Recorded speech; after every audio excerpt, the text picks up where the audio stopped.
Tiers livre, notre cycle 40 jours, chaque fois un exercice quotidien.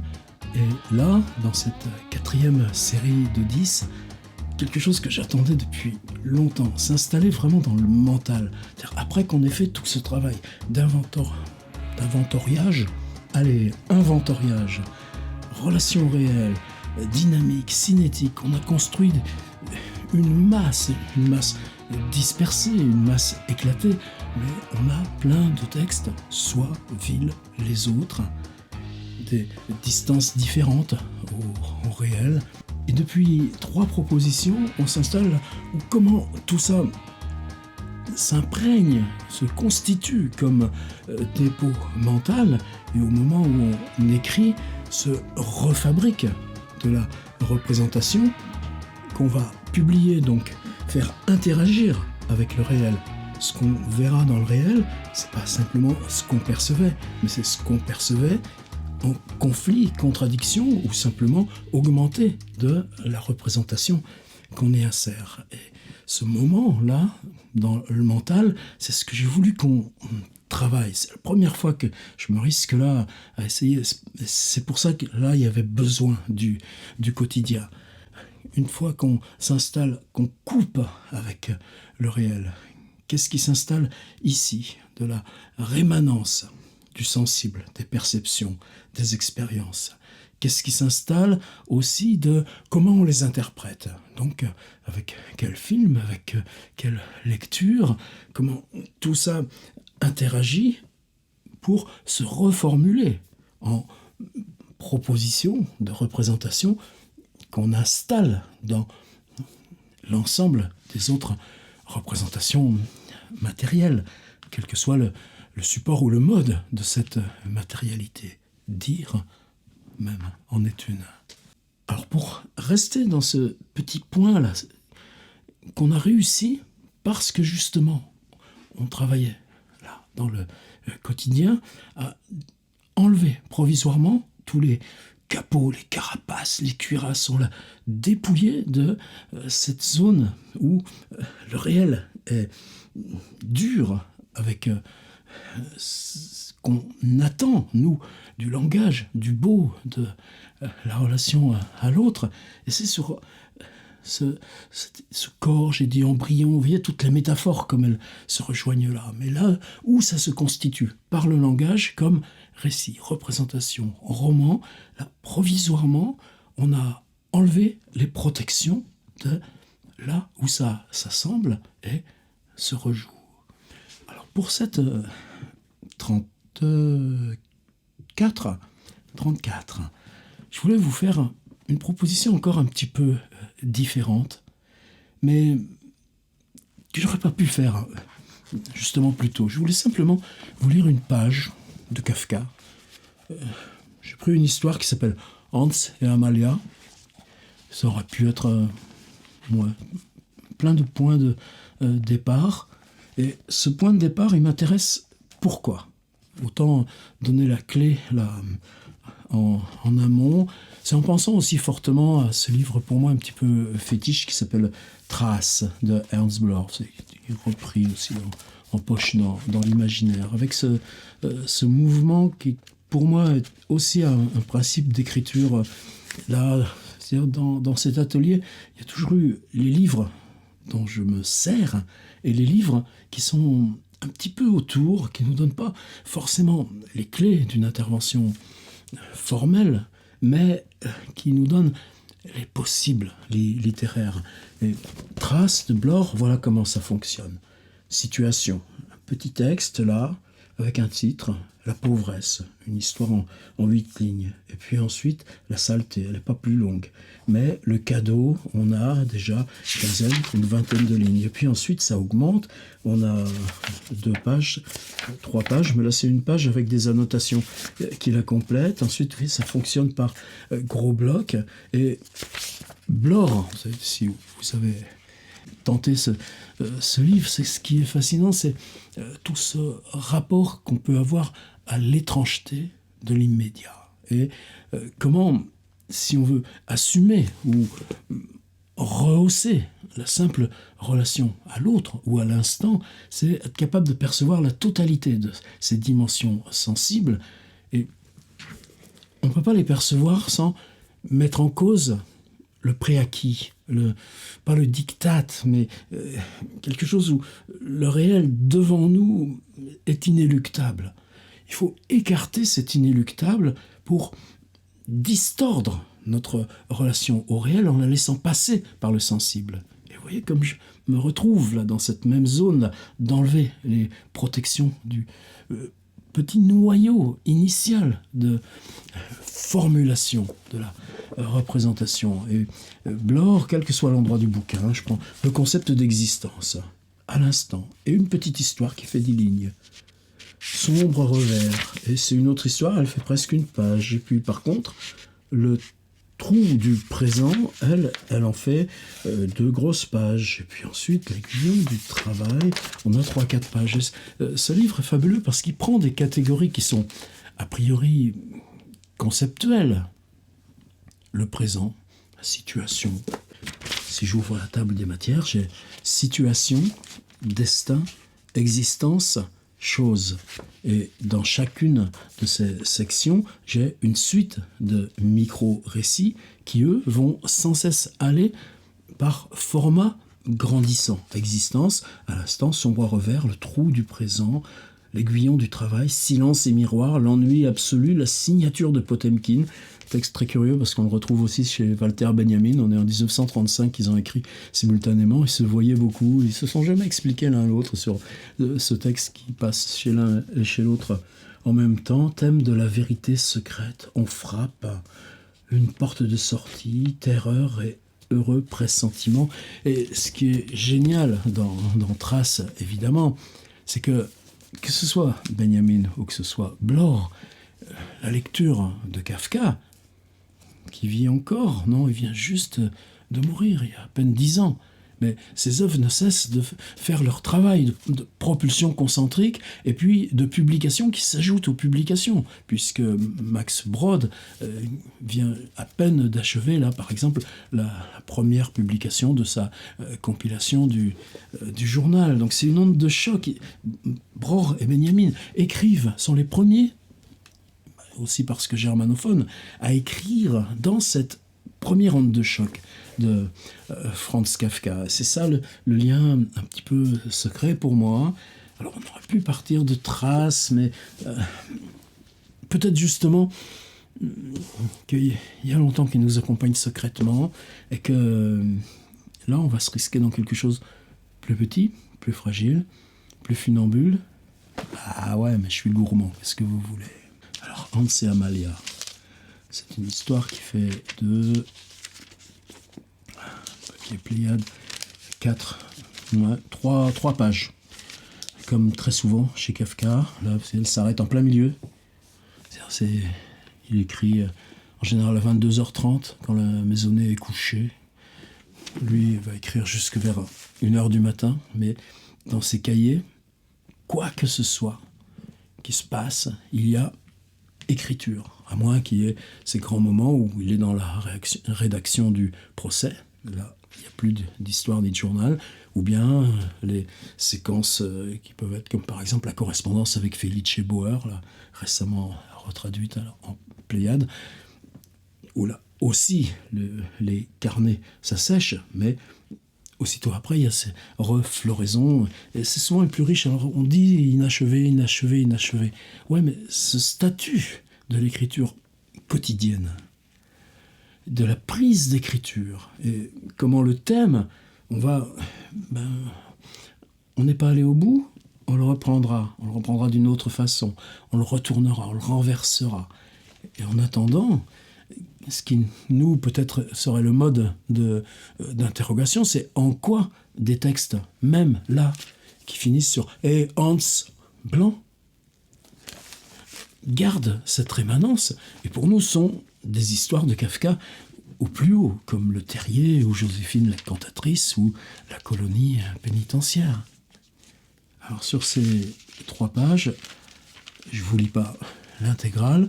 Ça, je vous le mets dans les documents joints, là, dans la traduction ici, qui est celle de Marthe Robert. J'ai toujours une petite fibre pour les traductions de Marthe Robert. On est encore dans cette filière, Armel Gern et tout, de la traduction humaniste, de la tradition humaniste dans la traduction. Une fibre littéraire qui peut-être n'est pas cette sécheresse, cette rigueur presque conceptuelle ou abstraite de Kafka qu'on met en avant aujourd'hui, par exemple dans les nouvelles traductions là, sous la direction de Lefebvre en Pléiade.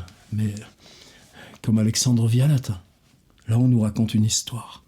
Donc c'est Kafka, pas une histoire. Je vous lis juste le début et allez lire en PDF les 3 pages. Hans et Amalia, les 2 enfants du boucher, jouaient aux billes.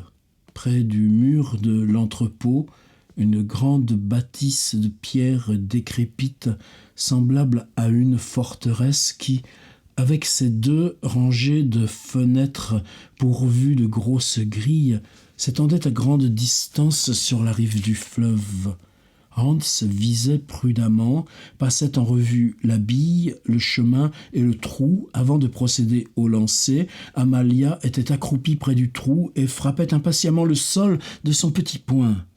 Mais soudain, tous 2 laissèrent leurs billes, se levèrent lentement, regardèrent la plus proche fenêtre de l'entrepôt.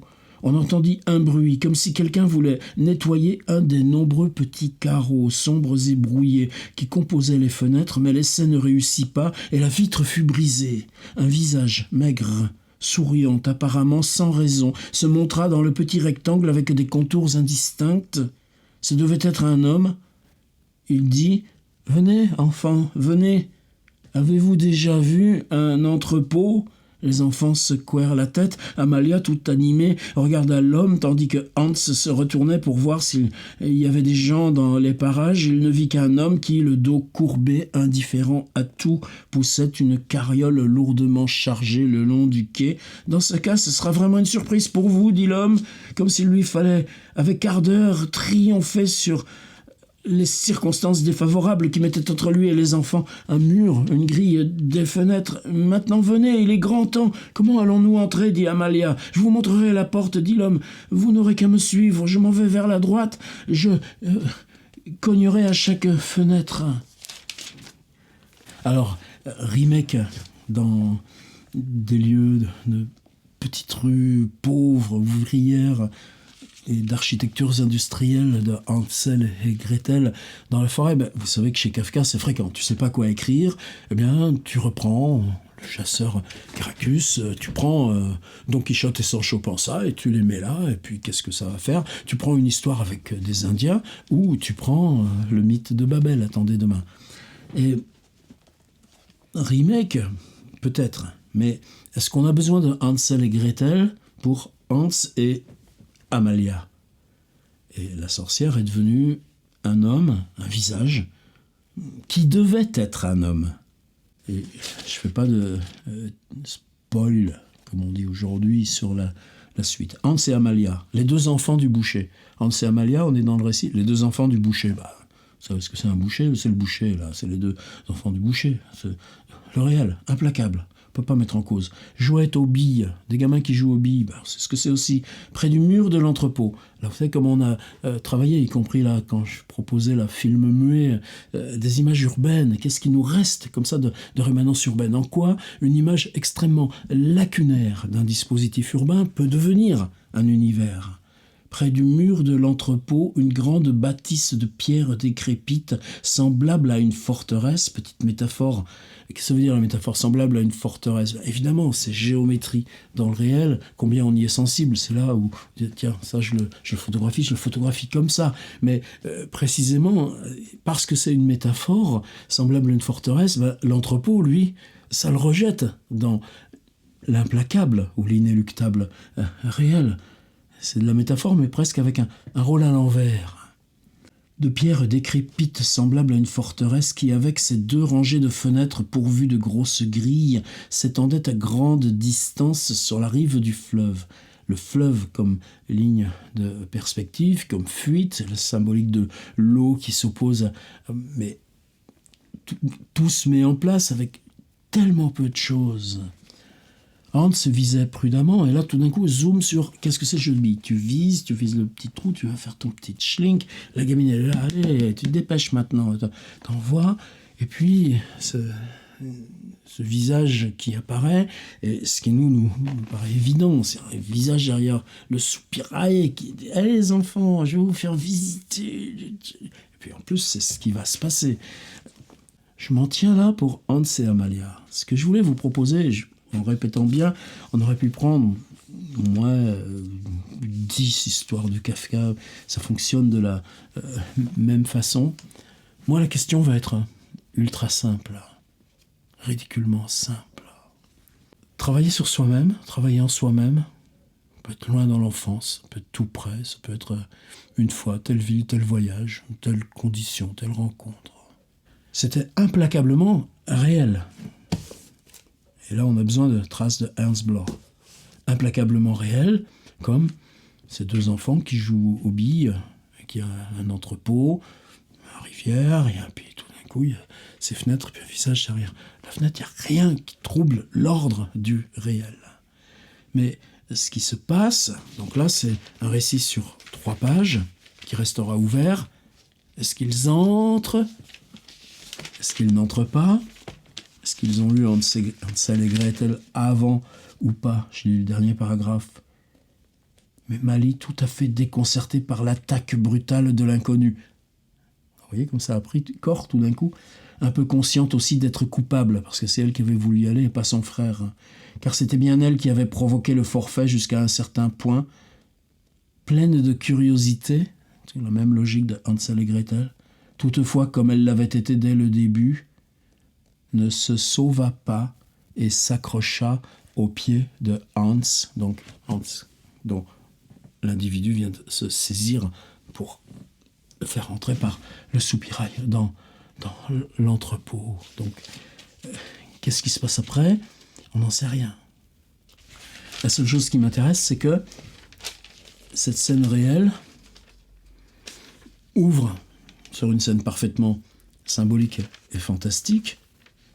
Celle-là, on n'en saura rien, mais ce tout petit moment de l'avant-enlèvement, ce petit moment de l'avant-arrachement. Et quand je dis enlèvement, je rappelle qu'on est dans l'espace du conte, l'espace des frères Grimm, mais ce décor urbain que Kafka connaissait si bien, ses parents avaient une usine, et lui, quelle plaie de s'occuper de la comptabilité de l'usine alors qu'il avait déjà son boulot d'assurance. Moi, ce que je vous demande de travailler simplement, c'est ça. Retrouver la mémoire qui peut remonter à l'enfance, ou pas, d'une scène réelle dont on n'a pas besoin de savoir l'échappatoire ni leur résolution, qu'on va laisser comme mystère, parce que cette scène, dans son ouverture, elle n'appartient pas au réel. Qu'est-ce qu'on porte, chacune d'entre nous, de moments? C'est-à-dire que peut-être ensuite, la solution est toute simple, mais on ne la saura pas. La suite de votre histoire, on ne la saura pas. Par contre, le début et le développement, les conditions, la situation, le décor, l'entrepôt, le fleuve, les deux enfants qui jouent aux billes, ça on va le savoir avec précision. Mais cette scène que vous décrivez, dans l'instant où elle est vécue, elle n'est pas perçue comme réelle. Quand on la relance dans l'espace de la représentation, c'est en quoi cette scène faite d'éléments implacablement réels est produite comme énigme, mystère, endroit où le réel s'est fissuré, où s'est déplié.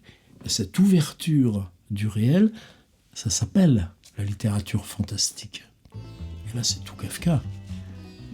Mais ce fantastique, on va le trouver parce que nous, on ne va pas raconter une histoire. On va mettre en place tous les éléments du début de l'histoire, du début d'une situation d'un moment de constitution, incluant le décor, la scénographie, les personnages, la tension extérieure, mais où tout, pendant quelques secondes, pendant quelques minutes, plus longtemps, ou juste un petit choc d'un instant, a été perçu comme là, dans votre propre expérience d'individu ordinaire. Un très beau livre sur l'homme ordinaire au cinéma. Chacun d'entre nous, comme le livre de Mouzil, homme sans particularité. Ce que Blanchot préférait, homme sans qualité. Là, dans notre expérience la plus ordinaire du réel, ça vous va mieux si je dis comme ça, ce que vous avez perçu et que vous reprojetez là dans la représentation était incompatible avec les lois simples du réel. Qu'est-ce que vous en portez? De quoi vous vous souvenez? Bon courage.